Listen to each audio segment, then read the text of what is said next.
오늘 말씀 역대상 29장 말씀 보겠습니다. 역대상 29장 10절부터 19절까지 다윗이 이제 성전 짓는 일을 솔로몬과 이스라엘 백성에게 맡기면서 다윗이 하나님께 한 기도입니다. 어쩌면 이 기도가 다윗이 왕으로 재임 중에 하는 마지막 기도가 될 것입니다. 9절부터 10절까지 저 여러분이 한 절씩, 19절까지 저 여러분이 한 절씩 읽겠습니다. 10절부터 읽습니다. 다윗이 온 회중 앞에서 여호와를 송축하여 가로되 우리 조상 이스라엘의 하나님 여호와여, 주는 영원히 송축을 받으시옵소서.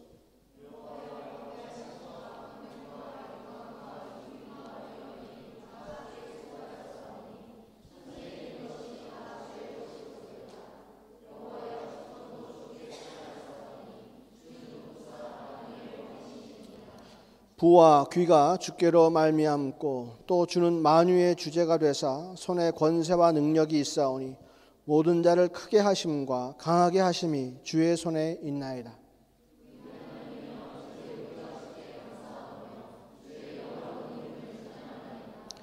나와 나의 백성이 무엇이건대 이처럼 즐거운 마음으로 드릴 힘이 있었나이까. 모든 것이 주께로 말미암았사오니 우리가 주의 손에서 받은 것으로 주께 드렸을 뿐이니이다.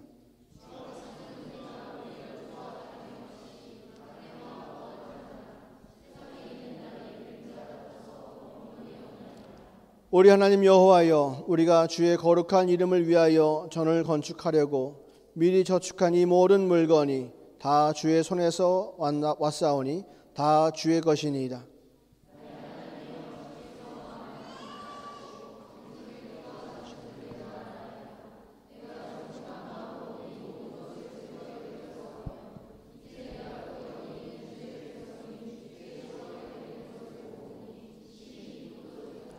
우리 얼주 아브라함과 이삭과 이스라엘 하나님 여호와여, 주께서 이것을 주의 백성의 심중에 영원히 두어 생각하게 하시고 그 마음을 예비하여 주께로 돌아오게 하옵시며,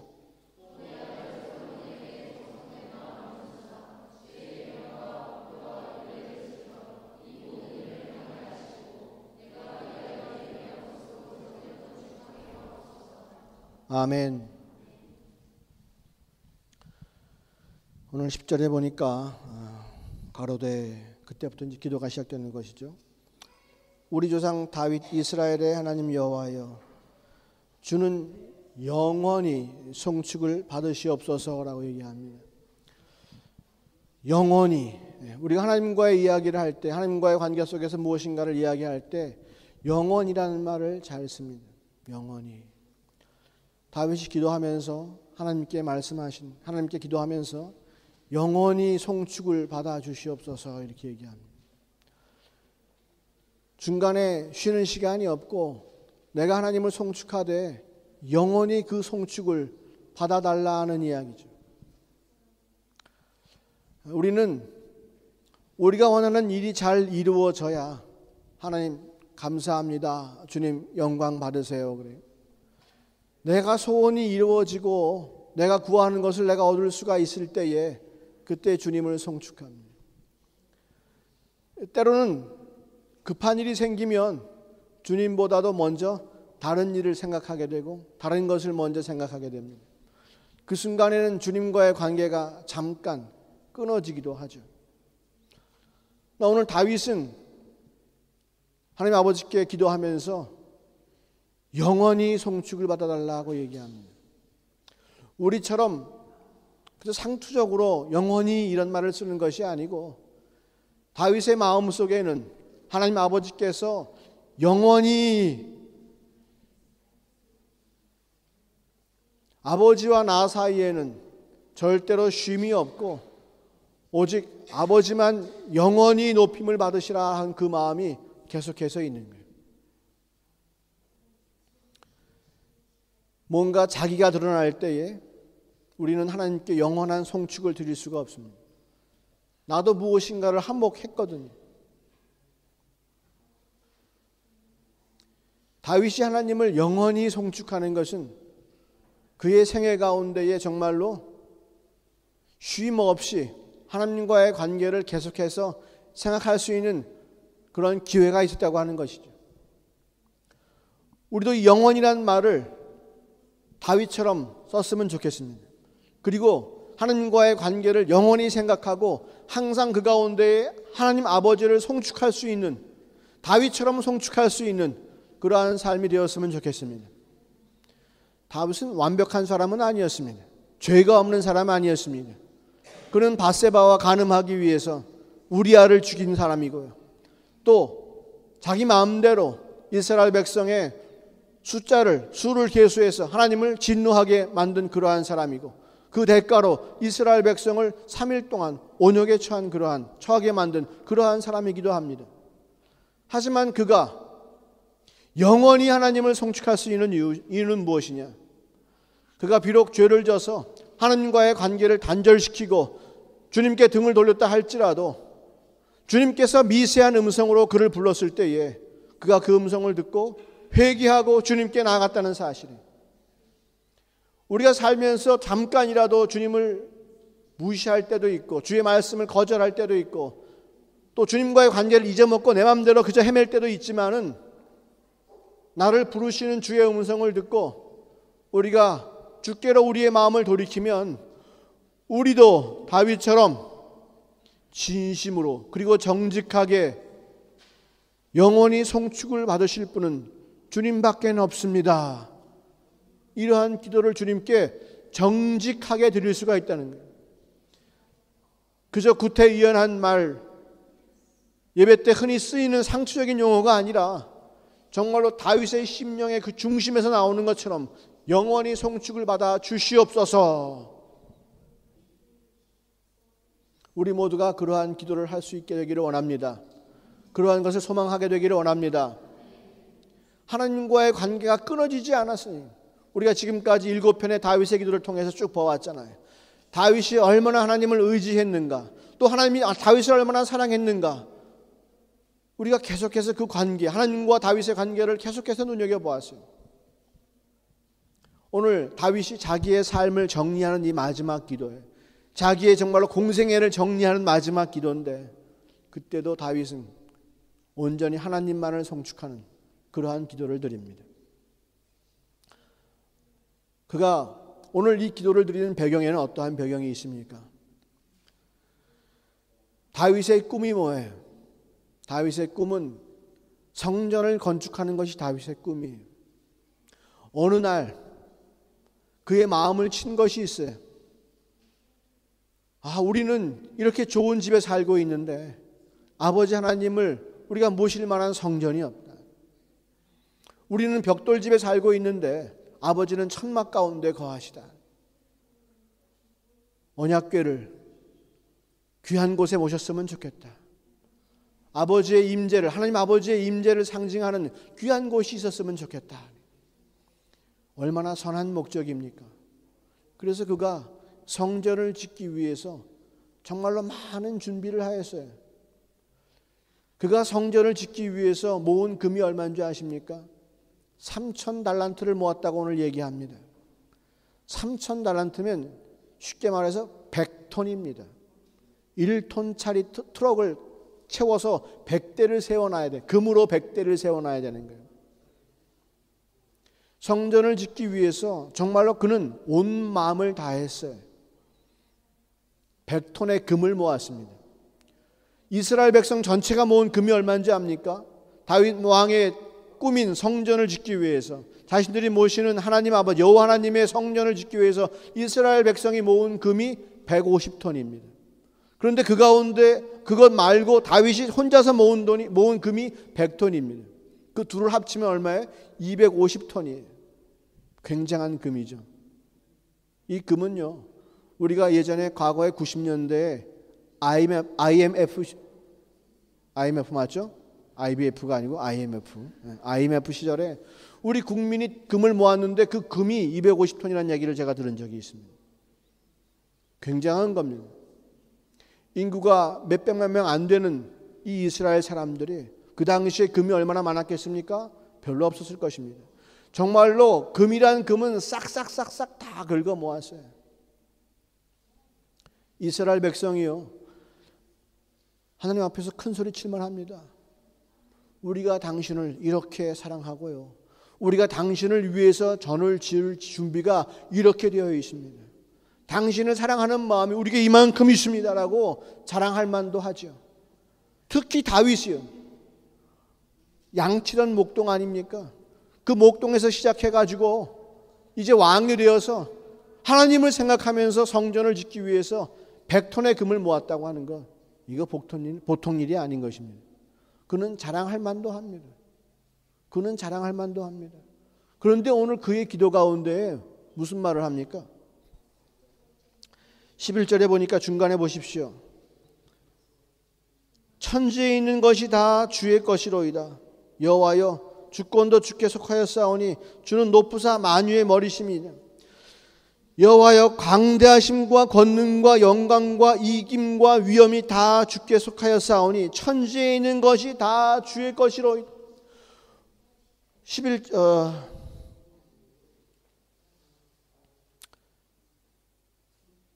14절에도 이런 마음, 나와 나의 백성이 무엇이 간데 이처럼 즐거운 마음으로 드릴 힘이 있었나이까. 모든 것이 주께로 말미암았사오니 우리가 주의 손에서 받은 것으로 주께 드렸을 뿐이다. 자기가 갖고 있는 모든 것들은 다 하나님으로부터 온 것이고 하나님께 돌려드리는 것이 마땅하다. 우리가 이걸 드릴 수 있는 그 마음조차도 내가 할 수 있는 것이 아니고 하나님께서 하시는 바로 그것이다. 우리는 어떻습니까? 우리는 남들보다 내가 조금만 예뻐도 그 예쁜 거 티를 내려고 하죠. 내가 조금만 남들보다 머리숱이 많아도 그거 자랑하려고 하고요. 내가 남들보다 점수가 1점만 더 높아도 그것을 나의 무기 삼으려고 하고 내 것인 양 움켜잡으려고 하죠. 내가 갖고 있는 모든 것은 다 하나님으로부터 온 것인데 절대로 그걸 인정하려고 하지 않고 다 나의 잘난 것으로 치부합니다. 그렇게 좋은 것 가진 것도 내 복이요, 절대로 하나님께서 그냥 주신 것이라고 생각하지 않아요. 내 것처럼 생각하고 그것으로 어떻게든지 남을 누르려고 하죠.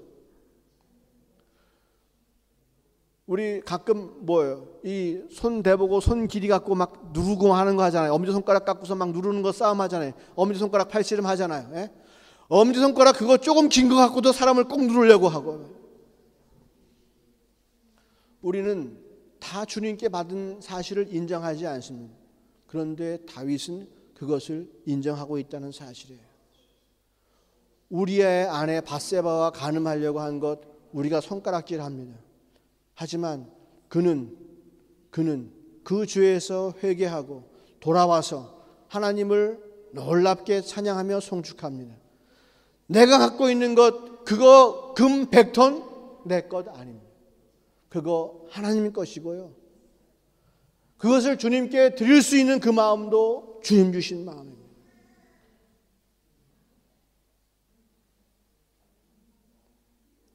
헌금 1유로 2유로 할 때는요, 주보에 어떤 사람 11조 100유로 했다 그러면은 이름 써주면은 교회가 말이야 사람들 헌금 많이 하려고 사람 이름 써주자고 막 뭐라 그럽니다.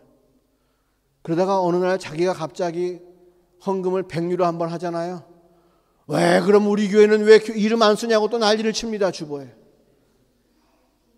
뭔가 내가 무엇을 했다고 하는 것, 내가 갖고 있다고 하는 것, 이것은 꼭 반드시 높이 기림을 받아야 돼. 그래야 내 직성이 풀려요. 그거 다윗은 금을 100톤을 드리고도 눈 하나 깜짝하지 않았어요. 자기가 뭘 했다고 절대로 말하지 않고요. 그거 하나님께서 하나님 것이고 하나님께서 하게 하신 것입니다라고 얘기합니다.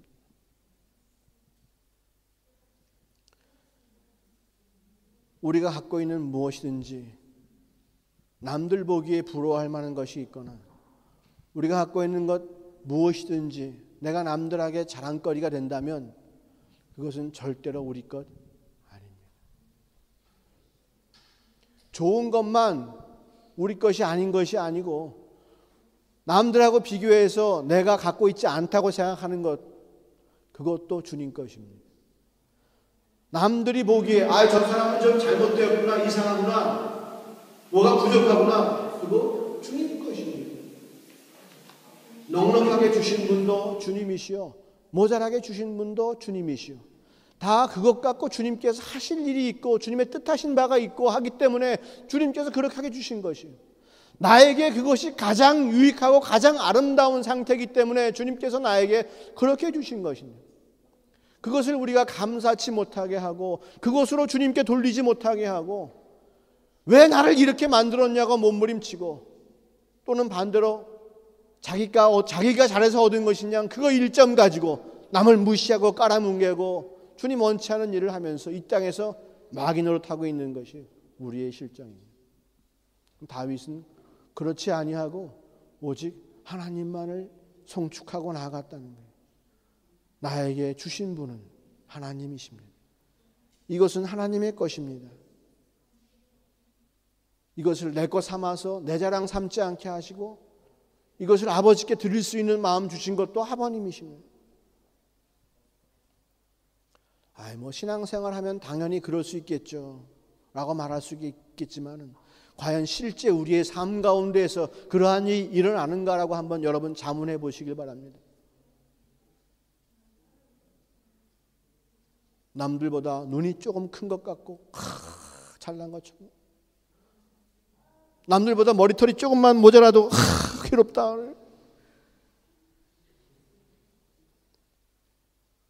이렇다 저렇다 할 것이 아무것도 없다. 다윗이 왜 이런 마음을 품게 되었을까? 다윗이 왜 이렇게 우리가 생각할 수 없는 귀한 마음을 품게 되었을까?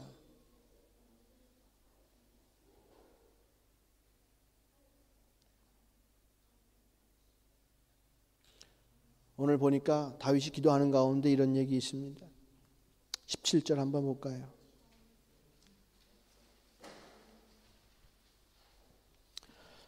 나의 하나님이여, 주께서 마음을 감찰하시고 정직을 기뻐하시는 줄 내가 아나이다.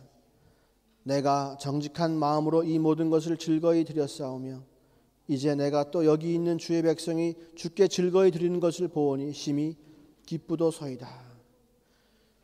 주께서 마음을 감찰하시고 정직을 기뻐하신다.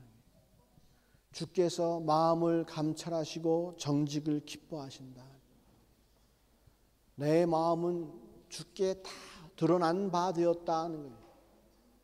내 것은 다 주께 드러난 바 되었고 나도 또한 무엇을 감추지 않고 주께 정직하게 다 보여드렸다고 하는 것입니다.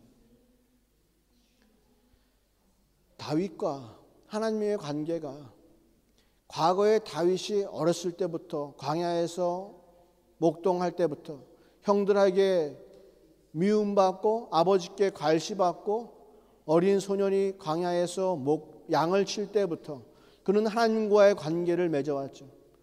그가 먼 산을 바라보고 바랄 것은 하나님밖에 없고 자기가 지킬 수 없는 양떼를 바라보고 구할 것은 아버지 하나님의 자비로움밖에 없고 의지할 때는 아버지 하나님밖에 없었습니다. 그때부터 그는 두려움은 두려운 대로, 기쁘면 기쁜 대로 모든 것을 다 주님께 열어놓는 훈련들을 했어요. 정직한 마음. 아버지 하나님은 나의 마음을 감찰하신다. 모든 것을 다 알고 계신다. 그러니 내가 그 앞에서 숨길 것이 없다라고 하는 거예요. 우리 이 대목을 통해서 다윗과 하나님과의 관계가 어떤 관계인가를 한번 잘 알아볼 필요가 있어요. 그리고 우리 가운데에도 다윗처럼 그러한 마음이 우리 가운데 생길 수 있도록 사모했으면 좋겠어요. 우리가 정말로 하나님을 하나님으로 섬기는, 하나님께 예배하는 자라면, 또 하나님의 뜻을 이 땅 가운데 이루기를 소원하는 그러한 자라면 그 마음이 우리의 진심이라면 한번 다윗을 따라가 봤으면 좋겠어요.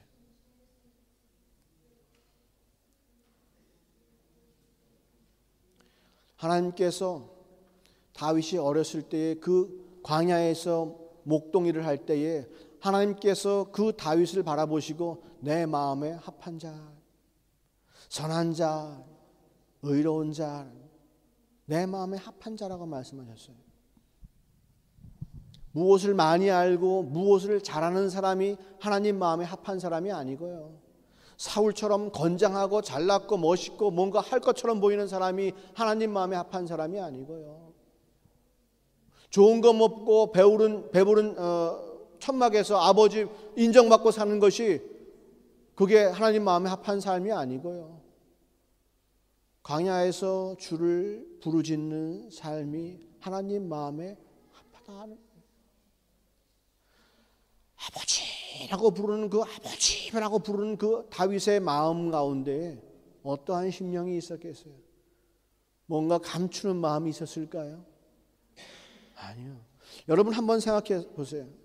지금 내가 양을 키우고 있는데 저기서 곰이 덤벼들고 있어요. 나는 그 곰과 싸울 수가 없어요. 너무나 어리고 연약하기 때문에. 조금 있으면 그 곰이 달려와서 그 양을 해야 할 거예요. 하지만 나는 그 양을 책임지고 있는 목동이에요. 그 양은 내 것이 아니고 아버지의 것이에요. 그때의 그 다윗의 마음, 하나님 아버지를 부르는 다윗의 마음을 한번 생각해 보세요. 그리고 반대로 이 마음을 한번 생각해 보세요. 아담이 죄를 짓고 무화과 나무 잎으로 도덕도덕 붙여가지고 옷을 만들어 입고서 여기저기 피해 다닐 때에 하나님께서 아담아 아담아 내가 어디 있느냐 하실 때에 자기 마음을 자기를 숨기는 그 아담의 마음을 생각해 보세요. 아담은 어디 있느냐 라고 물으실 때에 당신이 만들어준 저 여인 때문에 내가 지금 이 지경에 되었습니다 라고 말하는 바로 그 아담의 마음을 생각해 보세요. 그 아담의 마음과 그죠? 죄 짓고 도망가서 숨기고 감추고 뭔가 자기 것이 있는 그 아담의 마음과 위기 속에서 아무것도 없이 모든 것을 다 드러냈고 아버지 하나님이라고 부르는 다윗의 마음과는 큰 차이가 있는 거예요. 마음을 감찰하시는 하나님께서 그 아담의 마음을 보시고 속이 터지는 거예요. 내가 다 아는데 내가 저 깊은 곳까지 다 볼 수 있는데 마치 무엇인가 자기 것이 있는 것처럼 뚝 잘라서 버리고 자기 주머니에 꽉 넣어보고 감추고 있단 말이에요. 뒷주머니. 그렇지만 그 어려운 가운데 있는 다윗, 하지만 그 다윗은 하나님 여호와 하나님 이 부르는 간절한 심령, 아담의 것과는 비교할 수가 없는 거죠. 원래 아담도 하나님과 그는 연합한 자였습니다. 아담이 처음에 만들어지고 나서 하나님께서 에덴 동산에 그를 가둬놓으시고 보호하시면서 그 에덴 동산에 있는 모든 생물들의 이름을 지으라 하셨을 때에 아담이 하나하나 그 이름을 다 지었었어요. 그런데 하나님께서는 그가 이름 짓는 일에 대해서 이렇다 저렇다 아담이 하는 모든 일은 아담이 하나님의 마음을 가지고 그 모든 일을 하였기 때문에 하나님 마음에 합한 거예요. 그러니까 아담이 무슨 이름을 짓든지 간에 별로 하나님께 상관을 안 하시지. 아담이 하는 일이 마음에 안 들었으면 하나님께서 아담아 그건 그렇게 하지 말고 이렇게 하라고 말씀하셨을 텐데 아담은 절대로 그렇게 하지 않았어요. 하나님은 절대로 그렇게 하지 않았어요. 또 하나님께서 하와를 만들어서 아담 옆에 딱 붙여주니까 아담의 눈을 번쩍 뜨자마자 하는 말이 뭐예요? 내 뼈 중에 뼈요 살 중에 살이요. 좋아했단 말이에요. 우리는 자기가 좋다고 정말로 무슨 뭐 부모님이 그렇게 반대해도 막 꼭 같이 살겠다고 막 난리치고 그래서 같이 살면서도 세월이 조금만 지나면은 어이구 뭐 저렇게 생겨가지고 막 그런 말 하잖아요. 우리는 그죠? 뭔가 조금만 안 맞아도 막 뭐라 그러잖아요. 그런데 아담은 눈을 번쩍 뜨자마자 그 여인을 보고서 하나님께서 만들어주신 것이 절대로 하나님이 못생기게 만들어줬겠어요? 하나님 마음에 안 들게 만들어줬겠어요? 하나님 마음에 흡족하고 아담 마음에 흡족할 수 있도록 만들어주셨죠. 그러니까 하나님의 마음과 아담의 마음이 일치가 되고 연합이 되었기 때문에 절대로 그것에 대해서 토를 달지 않는 거예요. 반대의 여지가 없는 거예요. 그런데 어떻게 한 다음에? 죄가 들어온 다음에 속아서 죄를 짓고 나서는 자기 것이 생기는 거예요. 하나님과 연합이 되지 않는 거예요. 하나님과 연합할 수 있는 부분은 아주 표면적인 것밖에 없어요. 그걸 말씀 한번 해보세요. 나도 한번 얘기해 볼게요. 말해보세요. 만나트리나 봅시다. 누가 만나 봅시다. 표면적인 대화밖에 안 되는 거예요. 마음이 연합할 수가 없는 거예요. 누구와? 자기를 만드신 분과. 누구와? 광대하시고 위대하신 하나님 아버지와 한 마음이 될 수가 없는 거죠.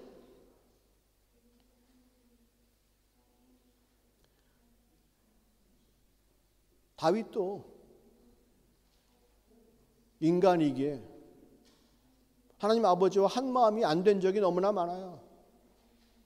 그러나 그는 죄를 질 때마다, 다시 말하면 아버지 하나님과 연합할 수 없고 하나가 될 수 없을 때마다 그는 회개하고 돌아와서 반드시 그 관계를 회복했다는 것이죠.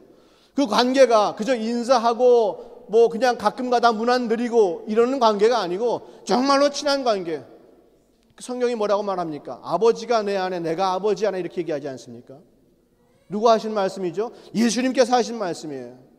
이 땅에서 인간의 육체를 입고서 하나님 아버지와 영적인 교제를 하신 분은 예수님인데 그분이 마지막에 이런 기도를 하잖아요. 요한복음 17장에서 기도할 때에 자기 자신을 위해서 아버지께 기도하고 자기가 데리고 다니는 제자들을 위해서 아버지께 기도하고 또 먼 훗날 자기를 믿는 자들을 위해서 아버지께 기도할 때 그 세 가지 기도의 공통점이 무엇이냐? 아버지가 내 안에 내가 아버지에 있는 것처럼 저들도 아버지 안에 또한 아버지도 저들 안에 내가 그 안에 그들이 내 안에 있게 하여 주시옵소서. 이것이 그 기도의 핵심 아니겠어요? 모든 관계의 중심은 연합이라는 거예요. 아버지가 내 안에 내가 아버지 안에 이것이 관계의 핵심이에요. 우리 초등학교 때 배우나요? 그거 집합. 또 공부 얘기하니까 별로 또 싫어하네 또. 이거 무슨 집합이에요? 여기가 A고 여기가 B면 A가 B에 속해 있다는 얘기 아니야 이거? 아니야? 그러면 A고 B면은 이렇게 돼 있으면 뭐예요? 한 소리 말해봐. 이쪽에 A다. 이쪽에 A요? 이쪽에 A. 그렇지. B가 A에 속한다 그잖아. 그러면 그 사건이 동시에 일어나는 것은 어떤 거예요? 그 사건이 동시에 일어나는 것. 자 보세요. 그냥 우리가 면적으로 봅시다. 이게 A요. 이게 B요. 그럼 A가 B에 이게 A고 이게 B면 B가 A에 속했다는 얘기는 뭐예요? 이거잖아. B 안에 A가 들어있는 거예요. 그죠? 요거 맞아 아니에요? 요거 아니에요. 요 안에 들어와야지 B가 A에 들어와 있는 거지. 그죠? 그럼 반대로 이 A와 이 B가 서로에게 속했다는 얘기는 뭐예요? A가 B에 속하고 B가 A에 속했다는 얘기는 뭐예요? 이렇게 얘기하는 거예요? 이거요? 나머지 여지가 있는 거예요? A는 A 나름대로 여지가 있고 B는 B 나름대로 여지가 있는 거예요? 아니요. A와 B가 완전히 일치하는 거죠. 그죠? 그래서 A가 B의 부분집합이고 B가 A의 부분집합일 사건이 동시에 일어나는 것은 뭐다? A는 곧 B다 이 얘기지. 그러니까 아버지 하나님께서 내 안에 내가 아버지 안에 있다는 얘기는 하나님께서 곧 예수님이시고 예수님이 곧 하나님이시다는 얘기지. 예? 이게 또 수학으로 얘기하니까 이해가 안 가네.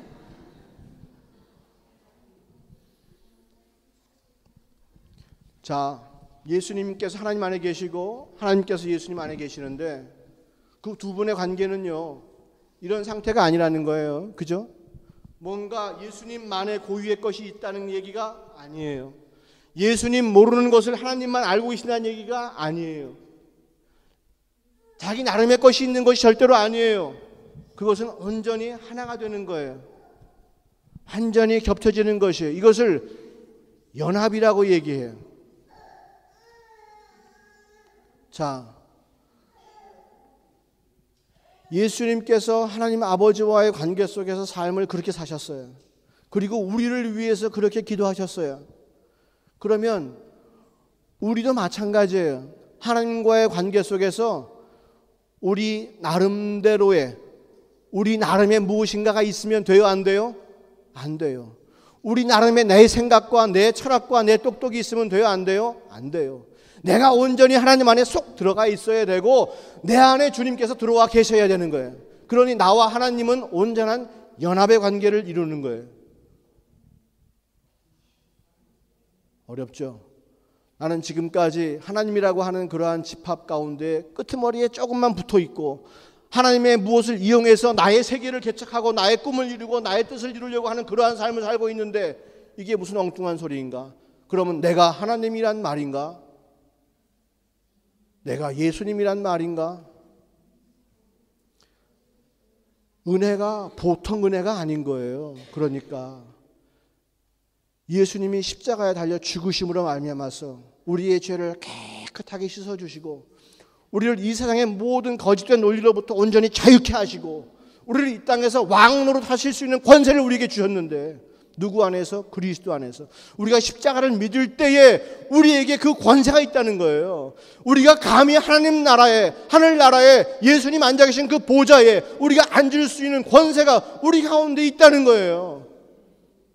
이게 복음은요, 찌질찌질한 게 복음이 아니에요.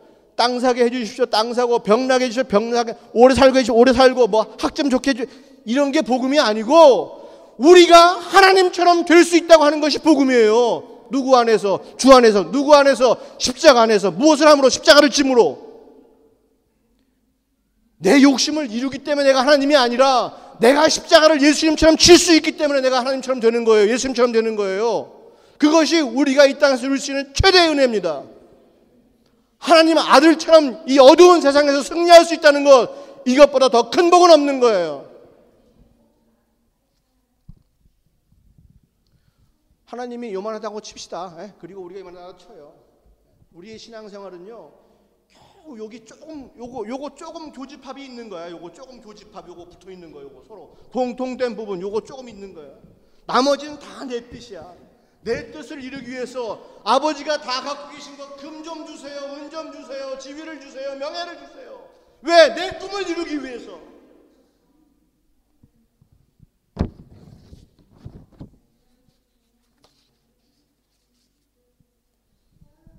그러면서 하는 소리가 내가 갖고 있는 재주를 당신 뜻대로 써주세요. 내가 갖고 있는 재주, 자기 거란 얘기지, 그지? 이게 자기 거란 얘기야. 당신 뜻대로 써주세요. 이게 마치 주님께 영광 돌리는 것처럼 생각한 도둑질이지요. 그게 내 겁니까? 아니잖아요. 아버지 거잖아요. 그리고 내가 좀 이 땅에서 권세 부릴 수 있도록 당신 거를 좀 내가 마음대로 좀 쓰게 해주세요. 그죠? 우리는 그것 바라요. 당신 것이오니 당신 마음대로 하옵소서, 당신의 뜻이 이루어지기 원하나이다. 이런 예수님 마음이 아니에요. 십자가 지실 때까지 순종하시는 그러한 마음이 아니에요. 내 것을 내 뜻대로 사용할 수 있도록 당신이 좀 나를 도와주시오, 이거지. 우리가 하나님 안에 있어요, 밖에 있어요? 말해봐요. 우리가 하나님 안에 있어요, 밖에 있어요? 우리 구원받은 자요, 아니에요?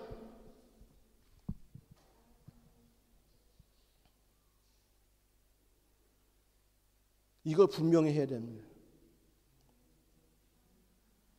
내가 하나님 안에 거하느냐, 내 나름대로의 세계와 내 나름대로의 뜻을 이루기 위해서 주님을 끌어들이느냐.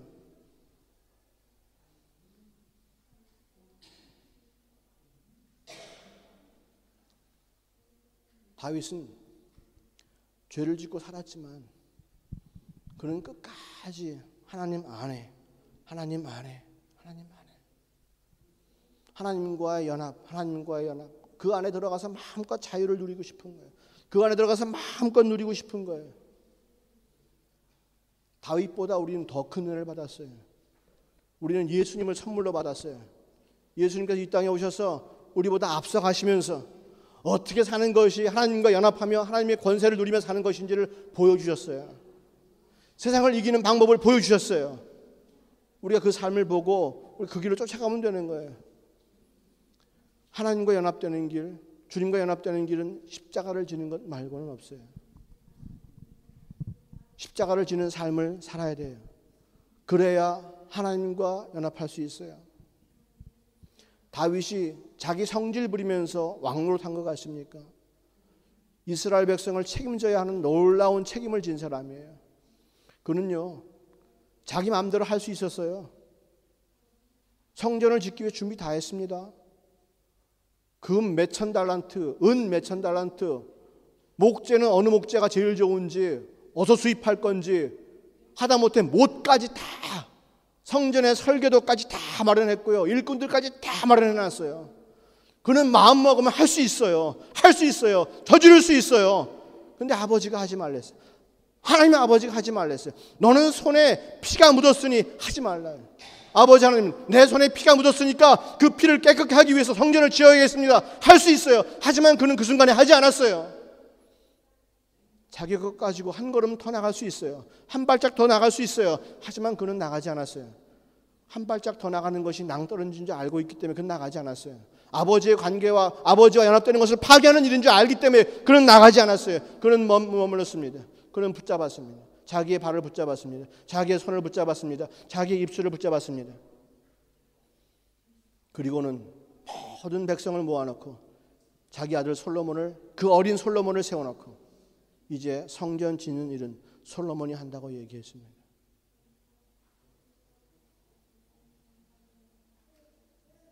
아버지와 연합을 깨지 않기 위해서 자기가 할 수 있는 일을 함으로써 자기의 권세를 부림으로써 왕노릇, 위대한 왕으로서 드러날 수 있음에도 불구하고 그는 하지 않고 다운시켰어요.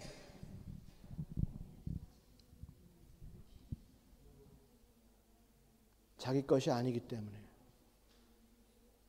자기 것이 아니에요. 왕권도 자기 것이 아니고요. 금도 자기 것이 아니고요. 성전 짓는 일도 자기 것이 아니에요. 다 하나님 거예요. 자기는 하나님 안에 들어가 있기만 하면 되는 거예요. 다른 것 바라는 것이 없어요. 그것으로 만족하는 거예요.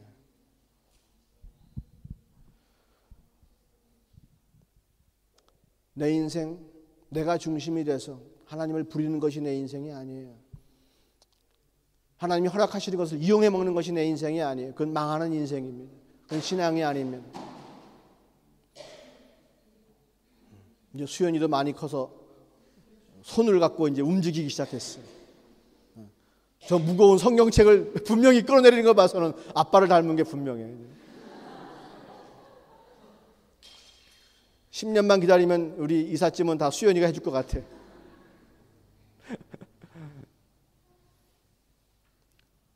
분명하게 생각해야 돼요. 정확하게 생각해야 돼요.